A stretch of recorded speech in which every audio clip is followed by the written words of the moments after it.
Hello friends, मेरा नाम शशिकला कनौजिया है और आप देख रहे हैं जोश लीगल नॉलेज।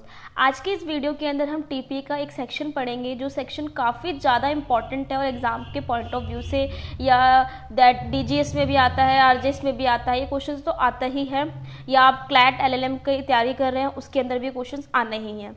तो सेक्शन 19 जो किसके बारे में डील करता है, जो डील करता है वेस्टेड इंटरेस्ट के बारे में। मैं इस सेक्शन को पढ़ाने से पहले आपको एक एग्जांपल दूंगी जिससे आपके माइंड के अंदर ये बात रहेगी कि हम क्यों इसको वेस्टेड इंटरेस्ट बोलते हैं। क्योंकि अगर हम बेरेट की लैंग्वेज जानेंगे तो बेरेट की लैंग्वेज जो है टीपीए की वो थोड़ी टफ है, इसलिए समझ में नहीं आती। बट जब आपको एग्जाम्पल समझ में आ जाएगा तो आपको बेरेट भी बहुत ईजिली समझ में आ जाएगा। तो इसका जो एग्जाम्पल है, मान लो मेरी एक कोई प्रॉपर्टी है, मैंने इस प्रॉपर्टी को ट्रांसफ़र करनी है बी को, बट मैंने एक कंडीशन लगाया है कि जब बी की एज 21 ईयर्स की हो जाएगी तब ये प्रॉपर्टी उसको ट्रांसफ़र होगी। तो यहाँ पर क्या है, यहाँ पर जो कंडीशन है वो ऐसा नहीं है कि वो हैपनिंग या नॉट हैपनिंग पर डिपेंड कर रहा है, क्योंकि बच्चा है, अब वो बड़ा तो होगा, वो 21 साल का तो होगा ही होगा। ऐसा तो नहीं है कि वो 21 साल का ना हो कि वो 19 से लेके 25 साल का हो जाएगा, 21 साल का होगा।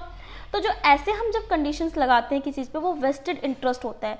तो जब 21 साल का बच्चा वो बी हो जाएगा तो उसको वो प्रॉपर्टी ट्रांसफ़र हो जाएगी, उसके पोजीशन में आ जाएगी। पर मान लो बी की 21 ईयर्स होने पर, बी जब 21 ईयर्स का हो गया तो मतलब होने के बाद जब उसके हाथ में पोजीशन भी आ गया और उसकी डेथ हो जाती है, तो वो प्रॉपर्टी किसको ट्रांसफर होगी? तो तब वो प्रॉपर्टी क्या होगी, उसके लीगल हायर्स को ट्रांसफर होगी, क्योंकि लीगल हायर्स जो हैं वही अब उसके नेचुरल आप बोल सकते हैं कि नेचुरल हायर्स हैं, तो उनको ट्रांसफर होगी। बट अगर मान लो 21 ईयर्स से पहले उसकी डेथ हो जाती है, जैसे कि अगर उसकी डेथ 20 ईयर्स पे हो जाती है, तो वो प्रॉपर्टी किसके पास जाएगी? तो वो प्रॉपर्टी रिवर्ट बैक हो जाएगी ए के पास, या ए के लीगल हेयर्स को। तो इस वेस्टेड इंटरेस्ट के अंदर यही होता है कि कोई भी आप कंडीशन जब लगा रहे हो तो वो कंडीशन ऐसा नहीं है कि वो फुलफिल ना हो। बट मैं एक सेक्शन 21 को भी इसके साथ लेके चलूंगी। सेक्शन 21 में कंटिंजेंट इंटरेस्ट है। आपने कॉन्ट्रैक्ट पढ़ा होगा, कॉन्ट्रैक्ट में कंटिंजेंट कॉन्ट्रैक्ट पढ़ा होगा, जिसका मतलब होता है कि कोई हैपनिंग या नॉट हैपनिंग पे हम कोई कॉन्ट्रैक्ट डिपेंड करते हैं। जैसे कि मैं कॉन्ट्रैक्ट का ही एक एग्जांपल देती हूँ। जैसे कि ए है, उसने बी को बोला कि अगर ये शिप है, ये 4 साल में नहीं वापस आती है तो मैं आपसे कॉन्ट्रैक्ट करूँगा। तो ये क्या है, ऑब्वियसली क्योंकि उस हमें ये नहीं पता कि जब शिप जाएगी तो ये सही सलामत चली जाएगी या वापस आएगी कि नहीं आएगी। तो ये क्या है, उसके हैपनिंग या नॉट हैपनिंग पर डिपेंड है। बट अगर मैं B20 के अंदर एक आपको एग्जांपल दूं, जैसे कि मैं यूं बोलूं कि अगर मैं ये कहूं कि मैं अपने प्रॉपर्टी बी को ट्रांसफ़र करूंगी, जब उसके 95% जो है वो हमारे उसके मार्क्स में आएगा, वोट के मार्क्स में आएगा। तो अगर मान लो, अब ये क्या है, 95% किसी के हाथ में तो नहीं है कि वो जाके बोल दे कि 95% दे दो। अब क्या है, उसके वो चीज़ हैपनिंग या नॉट हैपनिंग पर डिपेंड करता है। अगर उसका जो उसको फुलफिल कर लिया, मान लो बी के 95% आ गए, तो उसने क्या है, कंडीशन फुलफिल कर ली, तो उसे ट्रांसफ़र हो जाएगी वो पोजीशन। बट अगर वो कंडीशन फुलफिल नहीं हुई है तो वो प्रॉपर्टी जो है वो ट्रांसफ़र नहीं होगी। तो इन दो सेक्शन के अंदर बस यही सा डिफरेंस है छोटा सा, कि वेस्टेड इंटरेस्ट वो इंटरेस्ट जिसमें आप कंडीशंस तो लगाते हैं बट वो कंडीशंस ऐसे होंगे कि जो होना ही है।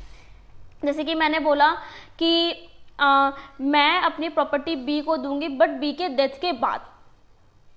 डेथ के बाद ये प्रॉपर्टी बी को जाएगी या बी की लीगल हेयर्स को जाएगी। तो यहाँ पर क्या है, जो डेथ है क्या वो नेचुरल है? वो तो नेचुरल ही है, वो तो होना ही है। बट अगर मैं ये कहूँ कि मैं अपनी प्रॉपर्टी दूंगी बी को अगर बी का लड़का होता है, तो ये तो हैपनिंग एंड नॉट हैपनिंग पर डिपेंड है ना।